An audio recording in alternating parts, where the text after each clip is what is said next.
ஓம் காளி தேவியே போற்றி போற்றி. ஓம் மகா காளியே போற்றி போற்றி.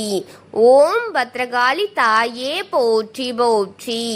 என் அன்பு குழந்தையே, இந்த மங்களகரமான தினத்தில் உனது பிரச்சனைகளை எல்லாம் போக்கி நீ கேட்ட வரங்களை எல்லாம் உன்னிடத்தில் அள்ளி கொடுத்திட வேண்டுமென்று உன்னை தேடி ஓடோடி வந்திருக்கும் இந்த தாயை அலட்சியம் செய்து விடாதே என் தங்கமே. இதை முழுமையாக கேள் என் குழந்தையே, என் அன்பு குழந்தையே. நான் உன் சொந்தங்களை பற்றி ஒரு விஷயத்தை பற்றி உன்னிடத்தில் உன் செவிகளில் சேர்க்க வேண்டுமென்று உன் தாய் ஓடோடி வந்திருக்கின்றேன். உன்னை தேடி வந்திருக்கின்றேன். காலங்கள் பல கடந்தாலும் உன் கவலைகள் தீராமல் மிகவும் வேதனையோடு இருக்கிறாயல்லவா? அது பற்றாததற்கு உடம்பில் தெம்பில்லாமல் ஆகிவிட்டதல்லவா? அடுத்தது நான் என்ன செய்ய போகிறேன் என்று தெரியாமல் விழித்துக் கொண்டிருக்கிறாய். யாராவது ஒருவரிடத்தில் மனதில் இருப்பதையெல்லாம் சொல்லி என்ன வழி என்று கேட்கலாம் என்று இருந்தால், அப்படி யாருமே நம்புபவர்களாக எனக்கு தெரியவில்லையே என்று வருத்தத்தோடு இருக்கும் என் குழந்தையே, உன்னிடத்தில் அதிகமாக இருக்கிறது ஒரு நேரம். மனம் விட்டு பேசுவதை கூட உனக்காக யாரும் இல்லை அல்லவா? யாரை பார்த்தாலும் எப்போது பயமாகத்தான் இருக்கிறது. அடுத்த கட்டத்திற்கு என் வாழ்க்கையை எப்படி நகர்த்தி செல்வது என்று சந்தேகம் இப்போது அதிகமாகிக் கொண்டுதான் போகிறது. யாரையுமே நம்ப முடியவில்லை. என் வீட்டிற்குள் இருப்பவர்களையும் கூட என்னால் நம்ப முடியாமல் போய்விட்டதே. இப்போது என்னவென்றால், எனக்கு எதிராக நின்று என்னை எதிர்த்து கொண்டிருப்பவன் யார் என்றவனே அவன் கைக்குள் வைத்து ஆட்டி படைத்து கொண்டிருக்கின்றானே என்பது கூட உனக்கு புரியாமல் அவன் செய்யும் செயலுக்கு தலையாட்டி கொண்டிருக்கிறாயே என் தங்கமே. உன் வாழ்க்கையை முற்றிலுமே பயமாக மாறிவிட்டது. யாரை பார்த்தாலுமே அந்த சந்தேகம்தான் உன் மனதிற்குள் ஓடிக்கொண்டிருக்கின்றதா அல்லவா? இவர் நம்மை ஆட்டி படைக்கிறாரா, இல்லை இவராக இருக்குமா என்று சுத்தி இருக்கும் அனைவரை சந்தேகப்பட்டு கொண்டிருக்கின்றாய் அல்லவா? இப்படி இருக்கும்போது யாரிடத்தில் நான் மனம் விட்டு பேச முடியும்? நான் எப்படி பேசுவேன்? என் மனகணத்தை யாரிடம் இறக்கி வைப்பேன்? என் மனம் வலிக்கிறது. ஆயிரம் என் மனதில் கொட்டி கொட்டி கிடக்கிறது. தெய்வத்திடம் சொல்லலாம் என்று தெய்வத்தை கூட என் குரலை கேட்க மாட்டேன் என்று இருக்கிறதே. நான் என்ன செய்வது என்று நீ வருந்திக் கொண்டிருக்கின்றாய் என் பிள்ளையே. இப்படிப்பட்ட சூழ்நிலையில்தான் நீ தவித்துக் கொண்டிருக்கிறாய். உன் காலகட்டங்கள் சற்றும் சரியில்லை பிள்ளையே. கர்மாக்களுக்கும் உன்னை ஆட்டி படைக்க வேண்டும் என்றுதான் காத்து கொண்டிருக்கிறது. இதிலிருந்தெல்லாம் உன்னை மீட்டெடுக்க வேண்டும் என்று உன்னை சுற்றி இருக்கும் உன் தெய்வங்களுக்கும் உன்னுடைய முன்னோர்களுக்கும் உனக்கு விருப்பமான தெய்வமாக இருக்கும் நானும் உனக்காகத்தான் போராடிக் கொண்டிருக்கின்றேன் என் பிள்ளையே. விரைவில் அனைத்தையும் சரி செய்ய வேண்டும் என்றுதான் போராடிக் கொண்டிருக்கின்றேன். விரைவில் உன்னை வென்று விடுவோம் பிள்ளையே. அனைத்தையும் கவலைப்படாதே. முற்றிலும் வாழ்க்கை போய்விட்டது என்று பயத்தை நீக்கிவிடு. முதலிலே உன் மனதில் தைரியம் வந்தால் மட்டும்தான் உன் எதிரியை நீ வெல்ல முடியும் என்பதை புரிந்துகொள் பிள்ளையே. இப்போது உன்னுடைய தகப்பன் வழி வரும் ஒரு சொந்தத்தை பற்றித்தான் நான் உன்னிடம் சொல்ல வேண்டும். என் குழந்தையே, உன் தகப்பன் வழியில் வரும் ஒரு சொந்தம் ஒரு தெய்வத்தை தான் கைக்குள் போட்டு வைத்துக்கொண்டு இரத்த காவுகளை கொடுத்து அந்த தெய்வத்தை உனக்கு எதிராக திருப்ப வேண்டும் என்று முழு நேர வேலையாக இதில் இறங்கி இருக்கிறார்கள் பிள்ளையே. அந்த தெய்வத்திற்கு இரத்த காவுகளை கொடுத்து கொண்டே இருக்கிறார்கள் என் தங்கமே. சிறிதும் அயராமல் உழைத்து கொண்டிருக்கிறார்கள் உன்னை அழிக்கும் குறிக்கோளோடு நீ வாழ்ந்து விடுவாய் என்ற பயத்தோடு அவர்கள் செயல்படுத்திக் கொண்டிருக்கிறார்கள். அவனுக்கு முன்னால் நீ வாழக்கூடாது. அவன் உன் தலையை அவனுக்கு தெரியக்கூடாது என்று நினைத்து இரத்த காவு கொடுத்து அந்த தெய்வத்தை தன் கைக்குள் போட்டு வைத்துக் கொண்டுதான் உனக்கு எதிராக நடந்து கொண்டிருக்கின்றான். நம்பிக்கையோடு அவன் சந்தோஷத்தில் துள்ளி குதித்துக் கொண்டிருக்கின்றான். அப்படி யாருக்கு அவன் இரத்த காவு கொண்டிருக்கின்றான் தெரியுமா?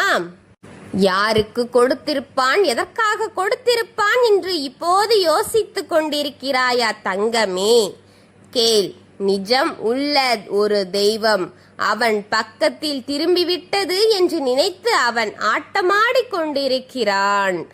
ஆனால் அவன் கொடுத்த இரத்தக்காவு அவனுக்கே பழிகளை கொடுத்து அவனையே அழிக்கப் போகிறது என்று தெரியாமல் ஆட்டமாடிக் கொண்டிருக்கிறான் பிள்ளையே. அவன் செய்த வினை அவனையே அறுவடை செய்ய போகிறது பிள்ளையே. உன் சொந்தங்கள் சிலவற்றை கைக்குள் கோர்த்து கொண்டு உனக்கு எதிரான காரியத்தை செயல்படுத்திக் கொண்டிருக்கிறார்கள். அதுவெல்லாம் தீர்ந்துவிடும், கூடிய விரைவில் தீர்ந்துவிடும். கவலைப்படாதே, வேதனைப்படாதே. உன் வீட்டில் இருக்கும் அத்தனையும் தீர்ந்துவிடும். உன் மனதிற்குள் நிம்மதியை நீ தேடிக்கொண்டிருப்பதை, உன் கையில் கொடுத்து வர வேண்டியதை உன் வீட்டுக்கு அழைத்து வந்து இருக்கும் இந்த நோய் நொடிகளை தீர்க்கும் உனக்கு கையில் இல்லை. யாரிடம் கையேந்துவேன் என்று இருக்கிறாயா? அத்தனையும் கொடுத்து உன் வாழ்க்கையை செழிப்பாக்க நான் இருக்கின்றேன். கவலைப்படாதே. அதுபோல உன் வாழ்க்கையை செழிப்பாக்குவேன். அதுபோல அவன் யாரை உனக்கு எதிராக திருப்பினானோ அவர் மூலமாகவே உன் வாழ்க்கையை நான் மாற்றிக் கொடுப்பேன் பார்.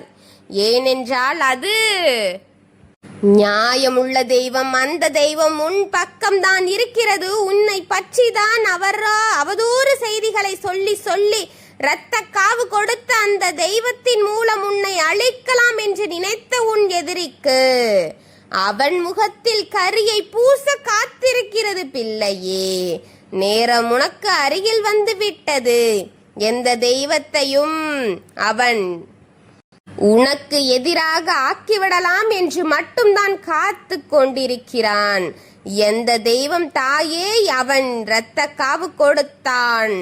தெய்வம் எது, என்னதான் என்று கேட்கிறாயா?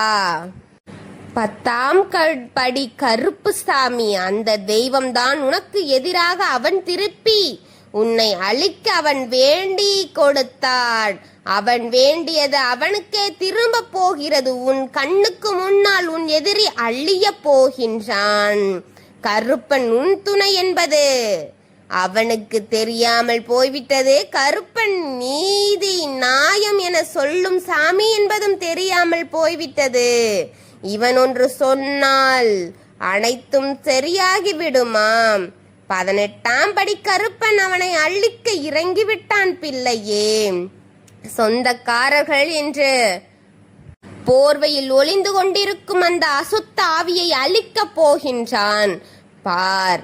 இந்த நேரத்தில் நீ செய்த வேண்டியது என்ன தெரியுமா? 18ஆம் படி கருப்புசாமி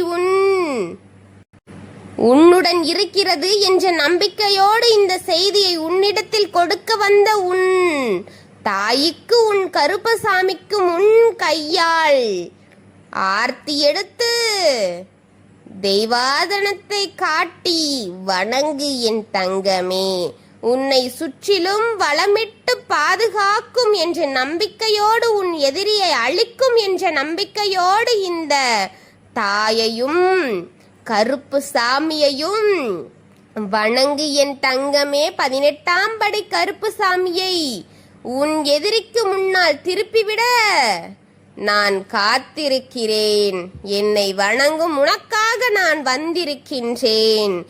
என்னையே நம்பி இருக்கும் உனக்காக அவனை அழித்து உன் எதிரியை அழித்து உன் வெற்றியை பெற்றுக் கொடுப்பேன் என்று உனக்காக உன் தாய் காத்திருக்கின்றேன். என்றும் உன் தெய்வம் உன்னோடு தான் இருப்பேன்.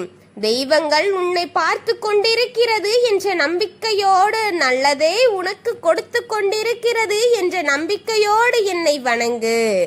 என்றும் உனக்காகத்தான் இருக்கிறேன் என்ற நம்பிக்கையோடு இதை முழுமையாக கேட்ட உனக்கு நன்மையை மட்டும் செய்து கொடுப்பேன். என்னை நம்பிய உனக்கு நல்லதை செய்து கொடுப்பேன். இதை முழுமையாக கேட்டால் உனக்கு துணையாக நான் இருப்பதை யாராலும் தடுத்துவிட முடியாது. இதை கேட்காமல் பாதியில் தள்ளிவிட்ட போனவர்களுக்கு, என் அருமை தெரியாதவர்களுக்கு பாதகங்கள் உருவானால் அதற்கு நான் பொறுப்பல்ல. நான் இருக்கிறேன் என்ற நம்பிக்கையோடு என்னை கையெடுத்து வணங்கி இதை முழுமையாக பார்த்த என் பக்தர்கள் அனைவருக்கும் துணையாக இருந்து அவர்களுக்கான வாழ்க்கையில் நல்லதை மட்டும் நடத்தி கொடுப்பேன் என்று சத்திய வாக்கை உன்னிடம் கொடுத்துவிட்டு செல்கின்றேன். ஓம் காளி தேவியே போற்றி போற்றி. ஓம் பத்ரகாளி தாயே போற்றி போற்றி. ஓம் பைரவக்காளி தேவியே போற்றி போற்றி. வாழ்க வளமுடன்.